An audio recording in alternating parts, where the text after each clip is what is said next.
fresh out the oven. What is cracking, everybody? It's Megapiemanphd here, and welcome to another look at my map video. This time for PD Farmageddon Beta 1. Now, this is a special project, and I'm getting into it at the beta stage instead of the alpha stage, because for a long time I didn't know if I would actually be able to make it. So, earlier this year, months ago, a couple of the people I worked on King of the Hill Synthetic event with, such as Blaholtzen and DatGmann, they came to me wanting to work on something for 2020 Scream Fortress, which is the Halloween event in Team Fortress 2 for this year. The idea that they had was a player destruction map set on a farm that involved a crashed spaceship and mutants and stuff. And I'm going to show some images of earlier versions of the map throughout alpha and whatnot on the screen right now.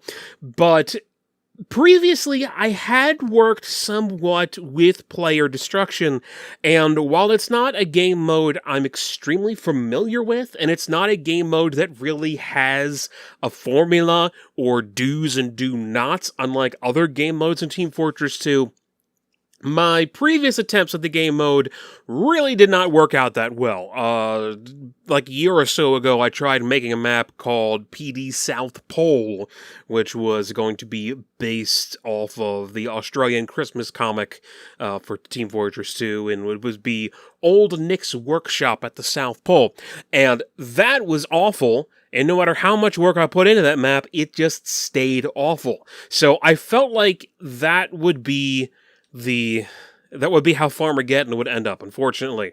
But thankfully, I was actually able to make a decent layout eventually. It took some doing. It took a while to figure out exactly how to do this, to figure out how to make a map that's fun to play for player destruction, that is decent enough at deathmatch, which is sort of like player destruction, because you want players to be deathmatching, but you also want them to be focusing on an objective, and it's a whole bunch of stuff to keep in mind. And one thing that I definitely figured out for this is that dead ends are bad.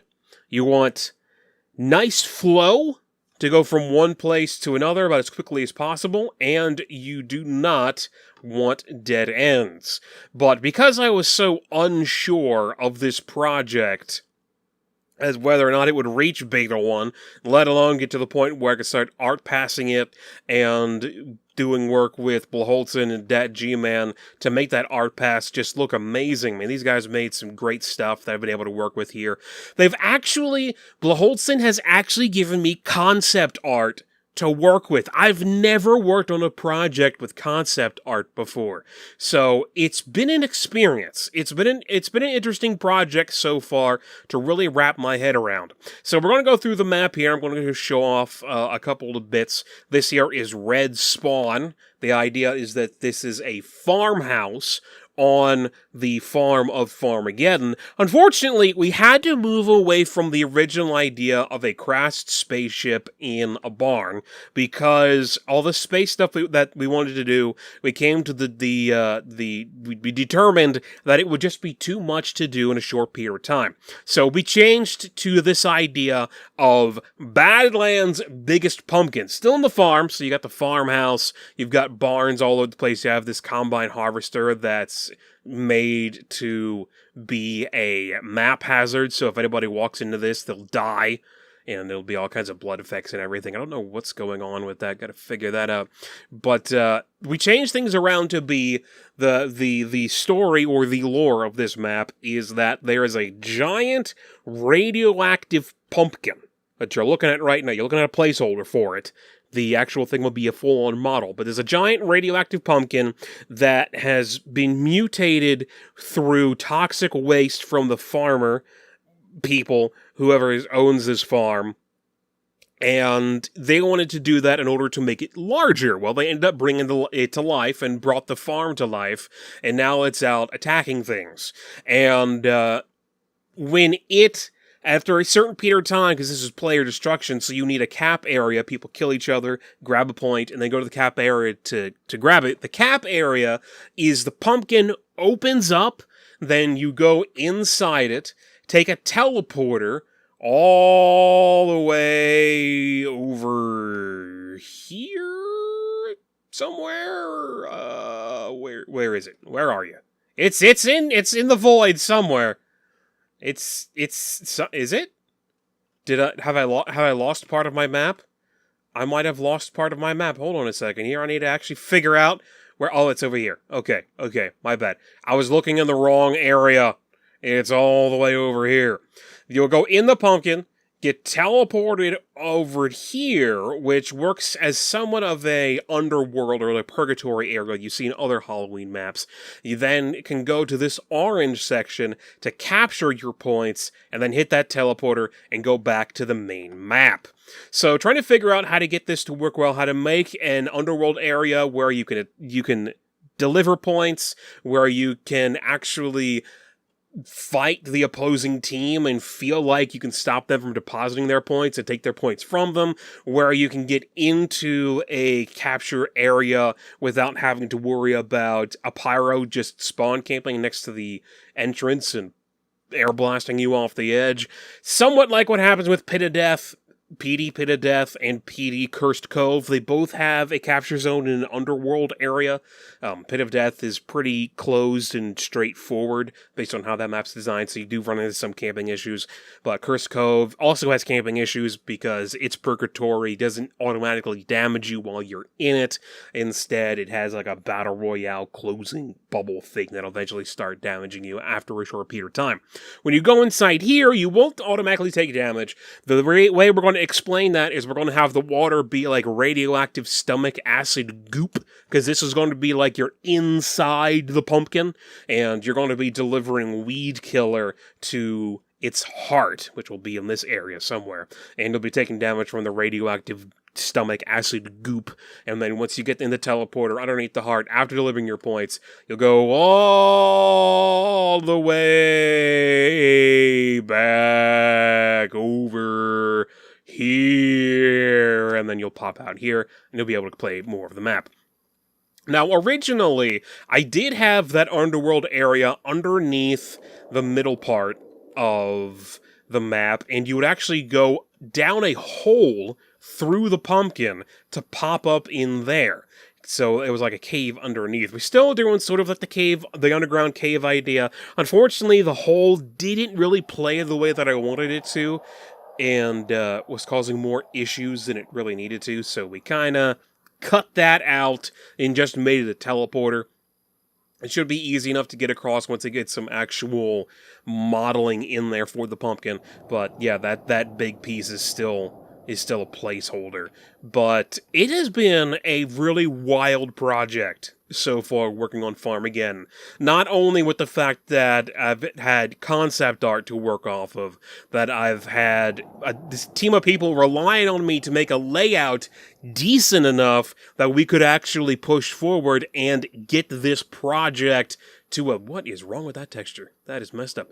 And get this project to a point that it could be detailed and could possibly be finished and made. There's a gargoyle on the map. I don't know if you heard that, but there goes Marasmus talking about gargoyles again, as he likes to do. But it's been an interesting project. It has also kind of been a lot of pressure, because for a long time, I was very questionable on whether or not I would be able to make something that we could actually use. I was worried a lot with early versions of this map that just played terribly, and I'm extremely happy that we were able to come with something. I had to completely delete the entire map and start over again, but that's just how some projects go, especially when you're working in a game mode that you're not familiar with, you know? You gotta figure things out through iteration, and definitely have been doing a lot of iterations here. Now, something that we also want to do for this map is when the pumpkin opens up, it spawns skeletons. Now, for right now, the skeletons are placeholders, and we want those to be scarecrows later on at some point. Let me actually see, I'll draw HUD 1, and let me actually get on a team here. P waiting for players cancel. Did I do that wrong? Yes, cancel 1. There we go. Okay. So now we should get... We've got the timer on the screen. Haven't really messed with the icons for player destruction yet, but we will get custom icons put on the HUD at some point to get the whole weed killer idea across. So basically, one team is fighting the other team to get enough weed killer to try to kill the pumpkin, because they've both been hired to kill it. But they want to do it before the other team does, so they get paid. And if they don't get it done first, then they lose. Either way, the pumpkin's going down, is what I'm saying. I'll center here quick for when the skeletons do show up. Now, the skeletons, we want to have them reskin to be scarecrows, and there was a newer update to Team Fortress 2 that actually changed around how I can do that. Previously, I was going to use the same method that I used on Synthetic Event to get the Robutler to appear, but that is a huge pain in the butt to do, and thankfully, now that there's been this change with the latest Team Fortress 2 update, it will now be a heck of a lot easier to get that to work. Now, as you're noticing, as I'm killing these skeletons, they are dropping ducks, and that is very important. In player destruction, when you kill a player, they will drop points, but the skeletons, which will eventually be scarecrows, they will drop ducks, and ducks are worth 2 points, whereas normal player points are only worth 1. So, if you kill the skeleton, you kill the scarecrow, you will then get 2 points that you can then deliver to get 2 at one time. It gives you more points to be the team leader, a little bit easier for player destruction, so you get better healing and metal returning and ammo returning buffs for you and surrounding teammates. And it gives non-aggressive classes something they can do. Like a medic can heal the team, and they can go around and pick up what the skeletons are leaving behind. Let's just drop in here a little bit. There we go. Taking some damage. Of course, you can't build in here, because that would just be bad. Let's quickly deposit our points. There we go. And the water in here will actually rise and lower, so you can't just stay in here with a medic or with points forever, because the water will raise up and eventually just flat out kill you. 2, 1, 0. Now the water should start rising.